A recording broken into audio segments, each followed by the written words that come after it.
Orang yang ambil ubat macam ni adalah pemalas. You are taking shortcut. You are not willing to work out yourself. You sebenarnya tak boleh nak kontrol diri sendiri. You tak boleh kontrol nafsu you sendiri. And then you succumb yourself. You pergi menyerah diri kepada ubat-ubat Big Pharma sebegini. What's your comment? From my perspective lah, ini ubat wujudnya bukan untuk cerita kita sebagai seorang pemalas. It's an alternative that help us to assist us to change or modify our lifestyle. This is something that the science has introduced. You can do something for you to make yourself more healthy. Akan nanti sampai you sudah sakit, you ada hypertension, you ada diabetic, you kena makan ubat juga untuk control that blood pressure and your sugar level. The research paper is already there. It can reduce fat, it can help with the petengko punya masalah. So why not we just give it a try? We are not saying that you should try forever. You should do it until your ideal BMI has achieved. Then let's see lifestyle yang you sudah adapt to it, because it's the introduction of lifestyle changes. So you sudah modify tu, adakah you boleh consistently untuk jaga berat badan BMI yang betul? Some people they don't feel the motivation dia nak start sesuatu. Mungkin this introduction dia akan feel ada motivated sikit, because you see fat sudah reduce, your appetite reduce,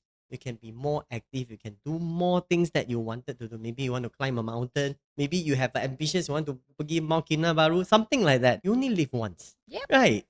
Yep. Why not give it a try? Bagi saya is personal choices kan. Yes. I think daripada kita label orang malas kenapa ambil injection, kenapa tak kontrol nafsu sendiri, I think it is the person punya personal struggle. Macam you kata some people dah try, dah buat semua, tapi you Betul. yo-yo, naik turun. And then if it's women, dia orang ada premenstrual craving. Bila nak period tu memang rasa nak makan coklat, rasa nak makan sejuk. So a lot of Betul. hormonal issue, stress pula tu. And then some people commute, kerja, you kat luar, you makan je apa yang ada. Saya disagree benda ni satu shortcut, ataupun saya tak setuju mengatakan ini adalah kerja seorang yang pemalas. Tidak. For me, orang yang secara proaktif kira BMI dia, kira waist circumference dia, ambil inisiatif pergi jumpa doktor, find out, tanya manfaat kesan sampingan, and then ambil rawatan tersebut, for me itu rajin. Betul. Betul tak? I agree.